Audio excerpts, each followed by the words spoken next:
Car chairman Tehreek Insaf की party पल भर में जमीन बोस हो चुकी है। उनके लिए मर मिटने के दावे करने वाले एक एक करके उन्हें छोड़ते चले जा चुके हैं और जो बाकी बच गए हैं वो भी मुनासिब मौके की तलाश में दिखाई दे रहा है। पीटीआई के सदर परवेज इलाही जो कुछ दिन कबल तक चेयरमैन तहरीक इंसाफ के गुण गा रहे थे और डटकर खड़े होने का ऐलान कर रहे थे, वो चंद दिन की कैदोबंद की सोबतें बर्दाश्त करने के बाद कमजोर पड़ते हुए महसूस हो रहे हैं और वापसी की राहें तलाश कर रहे हैं। आज इस हवाले से एक अहम डेवलपमेंट सामने आई है और लग रहा है कि काफ लीग और चौधरी परवेज इलाही में बर्फ पिघलना शुरू हो चुकी है। आज सरबरा काफ लीग चौधरी शुजात हुसैन और उनके बेटे चौधरी सालिक हुसैन ने कैंप जेल में परवेज इलाही के साथ तकरीबन 1 घंटे से ज्यादा की मुलाकात की है और इस मुलाकात में सियासी हालात बारे भी गुफ्तगू की गई है, जिसके बाद कयास आराइयां जा रही हैं कि किसी भी वक्त परवेज इलाही तहरीक इंसाफ छोड़कर दोबारा काफ लीग में शामिल हो जाएंगे। जबकि स्पेन में ऐशो इशरत की जिंदगी गुजारने वाले उनके बेटे मुनिस इलाही आज भी ये इल्जाम लगा रहे हैं कि आईजी जेल खाना जात खुद चौधरी शुजात और सालिक हुसैन को मिलवाने लेकर गए हैं, मगर वकीलों और वालिदा को मुलाकात की इजाजत नहीं मिल रही। अब ये हमें कहेंगे कि इस हफ्ते के खानदान वालों की मुलाकात करा दी गई है। पार्टी की टूट फूट की बुनियादी वजह सानिया 9 मई बताई जा रही है, अब जो कुछ पीटीआई में हो रहा है। लेकिन उससे पहले परवेज इलाही साहब की आज की मुलाकात से पहले उनका एक वीडियो स्टेटमेंट सामने आया था। वो क्या कह रहे थे जरा उस आपके सामने रखते हैं। और बिल्कुल ना इलाज करने दे रहे, ना मुलाकात से करने दे रहे, घर वालों से भी मुलाकात बंद है। और दूसरा जो है ना, कोर्ट में भी मैंने अप्लाई किया हुआ है, बी क्लास भी नहीं। पार्टी की टूट फूट की बुनियादी वजह तो सानिया 9 मई बताई जा रही है, लेकिन 9 मई के अलावा भी बहुत सी ऐसी वजूहात है जिससे इस जमात के कई रहनुमा बददिल थे और इस सानहे से कबल ही पार्टी को खैरबाद कह चुके थे। अब इसमें कौन कौन लोग शामिल है, उससे पहले मुनिस इलाही साहब ने एक और ट्वीट की। जिस वक्त ये मुलाकात हुई है तो वो तरदीद कर रहे हैं कि काफ लीग में वापसी हो जाएगी चौधरी परवेज इलाही की। वो अब फिर ये कह रहे हैं कि पाकिस्तान तहरीक इंसाफ का हिस्सा थे और हिस्सा रहेंगे। अब ये बड़ी इंपॉर्टेंट डेवलपमेंट है, खासतौर पे आज की इस मुलाकात को लेकर। इससे पहले का पैटर्न तो ये रहा है कि गिरफ्तारी होती है, प्रेस कॉन्फ्रेंस होती है और उसके बाद राइट लिफ्ट हो जाते हैं। इस केस में क्या होगा, और पर्टिकुलरली जो एक तरफ इस्तेहकाम पाकिस्तान पार्टी है, दूसरी तरफ परवेज खटक है। आज असद उमर की मुलाकात खुद इमरान खान से अहाता अदालत में भी हुई, कमरा अदालत में भी हुई, एक दूसरे से मुसाफिया भी किया और उसके बाद बैठने को असद उमर ने कहा, लेकिन इमरान खान रोस्टम पर चले गए। उसके बाद सहाफियों की जानिब से असद उमर से भी सवालात की बौछार की गई। अब डिफरेंट पावर सेंटर्स हैं, डिफरेंट ग्रुप्स हैं, कौन कहाँ अलाइन हो रहा है।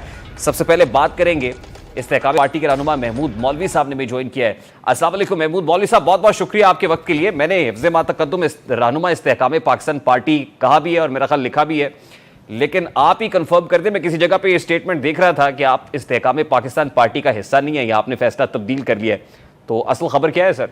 हो रही है कि देखिए, जब वो वर्किंग कंप्लीट हो जाएगी तो उसके बाद मैं या कोई भी जो ज्वाइन करेंगे, देखिए मेन चीज है कि वर्किंग पूरी हो जाए। क्योंकि देखिए पंजाब के केसीके के और सिंध के डायनामिक्स बहुत फर्क है। मैं वहाँ पे मेरी ऑलरेडी नेगोशिएशन भी हो रही है, बातें भी हो रही है, क्योंकि अली खान साहब मेरे बड़े अच्छे दोस्तों में से हैं। अभी मेरी कल ओन चौधरी साहब से भी बात हुई, जहांगीर तरीन साहब से बात हुई।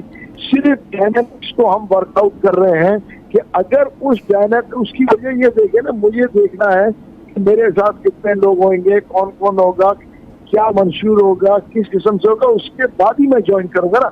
मैं कोई स्टेटमेंट वेट देना नहीं चाह रहा हूँ मेरे, और ना मैं इस वक्त किसी और पार्टी को मैंने ज्वाइन किया।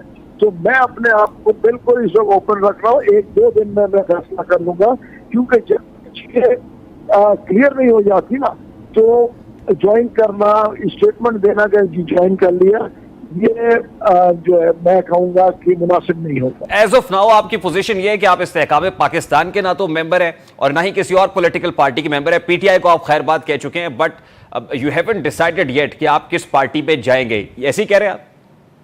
बिल्कुल, पीटीआई को मैंने ओपनली खैर बात कर चुका हूँ। मैं 2 कश्तियों में पैर रख के सवार नहीं होना चाहता हूँ। मैं जिस पार्टी में जाऊंगा किसी एक पार्टी में जाऊंगा, मगर पीटीआई को मैंने ऑफिशियली ओपनली मैं बता रहा हूँ, मैं खैर बात कह चुका हूँ। And what about your fellow sir, वो फवाद चौधरी हो, वो इमरान इस्माइल हो, अली जैदी हो, पर्टिकुलरली ये भी सिंध से हैं, इनका स्टेटस क्या है इस वक्त?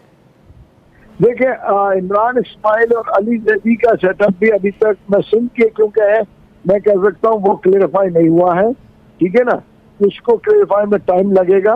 बाकी जो है मैं फवाद चौधरी साहब के बारे में इसलिए नहीं कह सकता हूँ कि पंजाब का सेटअप तकरीबन मुकम्मल है, वहाँ तो एक्टिविटीज भी शुरू हो चुकी है, तो मेरे ख्याल से फवाद चौधरी साहब इसके ऊपर खुद रोशनी बेहतर डाल सकेंगे। ठीक, अच्छा मुझे ये बताइए कि वाइस चेयरमैन पीटीआई भी रिलीज हो गए जेल से, इमरान खान से मुलाकातें भी कर रहे हैं, असद उमर की भी मुलाकात हुई, उन्होंने पार्टी को खैरबाद नहीं कहा था, लेकिन अभी जो पार्टी सदर हैं चौधरी परवेज इलाही साहब, इनकी बड़ी इंपॉर्टेंट मुलाकात हुई है आज चौधरी शुजात से और चौधरी सालिक हुसैन से। इस मुलाकात को किस तरह से देख रहे हैं? आपको लग रहा है कि परवेज इलाही साहब पीटीआई के साथ ही जाएंगे या काफ लीग में दोबारा वापसी का सफर भी हो सकता है? देखिए, ये मेरा अपना नजरिया है, मेरे हिसाब से वो काफ लीग में वापस चले जाएंगे। उसकी वजह ये है कि देखिए पीटीआई का ये इस वक्त जो है, जो 9 मई के बाद जो है ना, बहुत सारे लोगों ने अपने आप को जो है अलहदगी इसलिए अख्तियार की क्योंकि डायरेक्ट फौज के ऊपर कंसंट्रेशन कोई भी मुहब्ब वतन पाकिस्तानी लेना नहीं चाहता। और मोनस इलाही साहब अभी भी ट्वीट ये कर रहे हैं कि पीटीआई का हिस्सा थे, पीटीआई का हिस्सा है, पीटीआई का हिस्सा रहेंगे। आपको लगता है कि वो क्योंकि बाहर बैठे हुए ग्राउंड रियलिटीज का पता नहीं है इसलिए वो ऐसी बात कर रहे हैं? देखिए, मैं अब देखिए ना, जो ऑब्वियसली मोनस इलाही उनके सामने हैं, तो बेहतर हो सकता है वो जवाब दे सके। और उनका नजरिया, मैंने कहा कि चौधरी साहब जब होंगे उनका नजरिया हो सकता है मुख्तलिफ हो आप साहबजादे से, क्योंकि उनका तजुर्बा चौधरी साहब का बड़ा वसी तजुर्बा है साहबजादे के मुकाबले में।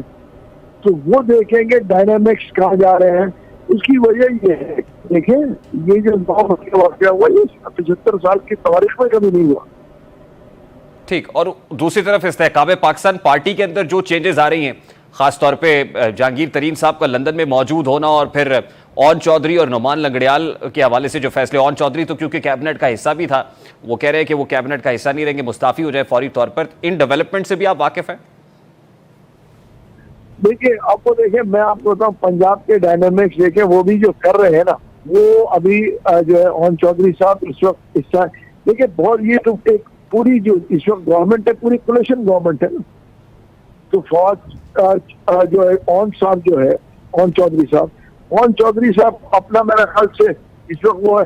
उसकी वजह ये है कि गवर्नमेंट सब कंसेंट लेके चल रहे हैं। आप ये देखें ना, 13 जमातें एक साथ चल रही, तो इसमें कोई बुराई नहीं है कि अगर वो आईपीपी में होते हैं और वो हुकूमत का हिस्सा हो, इसमें कौन सी गलत बात है?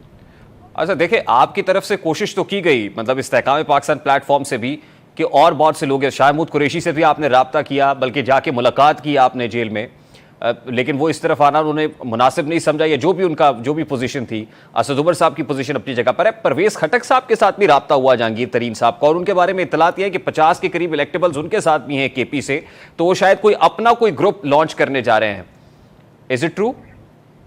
देखिए, मुझे इसके बारे में नहीं मालूम है, क्योंकि देखिए जैसे मैंने कहा ना, मैं इस वक्त कराची में हूँ और मेन वहाँ पे इस वक्त पंजाब में हो रहा है, इस्लामाबाद में और लाहौर में, तो मैं इस वक्त इन टच नहीं हूँ, क्योंकि मैं ऑलरेडी जो है सिंध के और कराची के मोडालिटीज को वर्कआउट कर रहा हूँ, ताकि इंशाल्लाह कल होगा या परसों होगा, और उसके बाद मैं अपना फैसला भी इंशाल्लाह ऑफिशियली कर दूंगा, ताकि कुछ चीजें हम सॉर्ट आउट कर रहे हैं, इंशाल्लाह फिर बैठ के कर। बहुत बहुत शुक्रिया महमूद मौलवी साहब आपके वक्त के लिए। महमूद मौलवी साहब मौजूद थे।